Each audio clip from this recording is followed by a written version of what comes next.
হযরত আবু যর রাদিয়াল্লাহু তাআলা আনহু বর্ণনা করেন যে রাসূলুল্লাহ সাল্লাল্লাহু আলাইহি ওয়াসাল্লাম ইরশাদ করিয়াছেন, তোমাদের মধ্যে কেহ যেন সামান্য নেকিকেও মামুলি মনে না করে। যদি অন্য কোনো নেকি না হইতে পারে, তবে ইহাও নেকি যে আপন ভাইয়ের সহিত হাসি মুখে সাক্ষাৎ করিবে।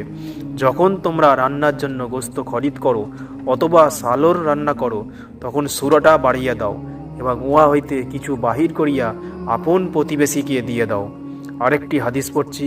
হযরত আবু হুরাইরা রাদিয়াল্লাহু তাআলা আনহু হইতে বর্ণিত আছে যে রাসূলুল্লাহ সাল্লাল্লাহু আলাইহি ওয়াসাল্লাম ইরশাদ করিয়াছেন, ওই ব্যক্তি জান্নাতে প্রবেশ করিতে পারিবে না, ওই ব্যক্তি জান্নাতে প্রবেশ করিতে পারিবে না যাহার উপদ্রব হইতে তাহার প্রতিবেশী নিরাপদে থাকিতে পারে না।